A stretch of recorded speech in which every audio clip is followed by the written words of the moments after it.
Good evening and welcome to Tucker Carlson. Tonight, time for civics class, the abbreviated version. Here's how democracies work. In a democracy, voters strike a highly straightforward deal with the government that rules them. Here's what it is. Politicians do their best to improve your life.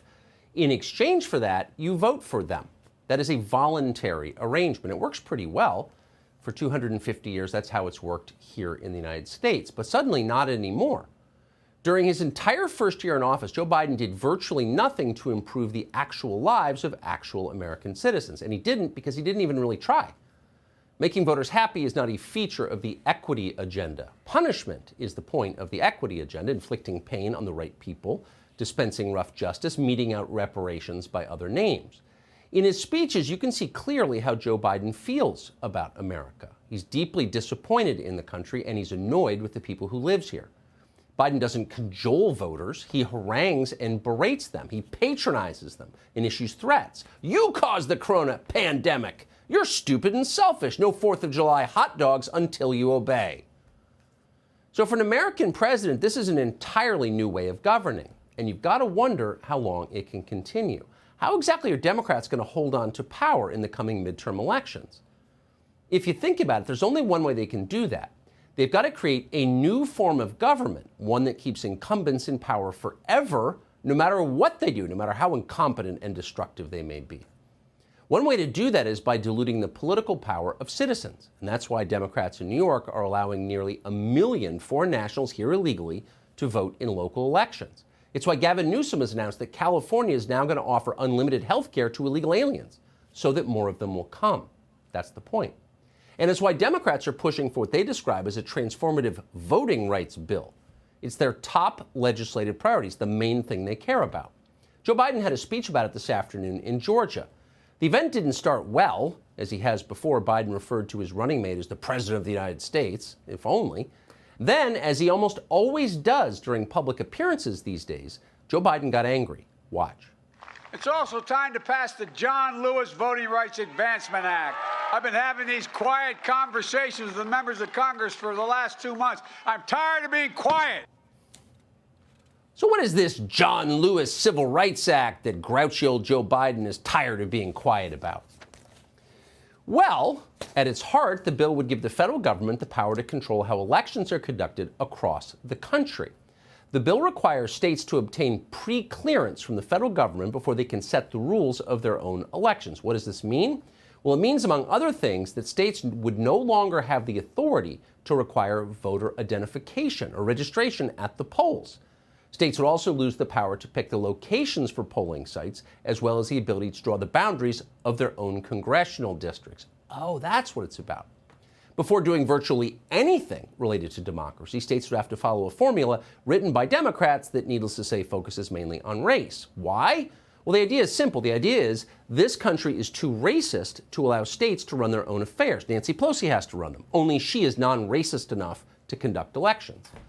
Everything about that claim is absurd. If America is so racist, then why have tens of thousands of Haitians snuck across our border this year? It'd be nice to hear someone answer that question or even ask it. But the idea itself is totally unconstitutional. We know this because the Supreme Court was pretty clear about it almost 10 years ago, back in 2013. This is not allowed. It's never been allowed. And in fact, no sane population would ever allow it. Not voluntarily, anyway. Why would you let incumbent politicians rig the game in their own favor? Well, you would not allow that. You'd have to be bullied into it. How would you be bullied? You know the answer. The fastest way to bully Americans, other than by scaring them with viruses, is to call them racist. So, of course, that's precisely what the Democratic Party is doing right now. They're telling us the civil rights movement never happened. It's still 1951 in Birmingham, and you, my friend, are Bull Connor. Shut up and obey, racist. Joe Biden's never been very subtle, so today he just came out and said it. Watch. Do you want to be on the side of John Lewis or Bull Connor? Do you want to be on the side of Abraham Lincoln or Jefferson Davis? This is the moment to decide, to defend our elections, to defend our democracy. Bull Connor? Everyone under 70 is thinking, football player? Who's that? But Jefferson Davis? Really? So if you oppose an unconstitutional power grab by corrupt politicians in their 80s, you are the leader of a confederacy. You're a foreign combatant. That's what he said. That's how important it is to keep the Democratic Party in power forever. And that's why we need to change the way the Senate votes, so we'll never lose an election again. Here's Joe Biden today. We must find a way to pass these voting rights bills. Debate them, vote, let the majority prevail. And if that bare minimum is blocked, we have no option but to change the Senate rules, including getting rid of the filibuster for this. Yeah. Getting rid of the filibuster. We could go on about this. You've heard it. You probably know, but it's worth remembering that the Democratic Party, Joe Biden's party, invoked the filibuster more than 300 times recently. Oh, not during the Civil Rights Movement. That was in 2020. Apparently they sided with Bull Connor every time. So what's different? Well, the threat of white terror, of course. Getting rid of voter ID laws is a matter of national security, Biden explained. Stand in the way, and you may be a terrorist. Once again, the president. I will not yield. I will not flinch. I will defend the right to vote, our democracy against all enemies, foreign and, yes, domestic. Enemies within our own country. We will kill them. It's kind of amusing to see Joe Biden call other people extremists. The message, give me total power over your life or else I'll know you're a dangerous radical. It's pretty funny, but it's also not funny. Just hours before Joe Biden spoke, the DOJ, the Department of Justice, announced the formation of a new domestic terrorism unit. What's it for? Well, you can read about it on the website. It's designed to hunt down and punish anyone who opposes the federal government or is otherwise, quote, anti-authority. Anti-authority? Who's that? Well, pretty much at this point, all thinking people who aren't directly on the federal payroll. That means you. It means all of us. Got the message? If you think voters ought to show ID at the polls, you could be hearing from the FBI because you're a threat. On the other hand, speaking of papers, you should know that your COVID papers are still mandatory and becoming more so because Vax cards are not at all like driver's licenses at polling places. They're not racist. Vax cards are holy and they're essential.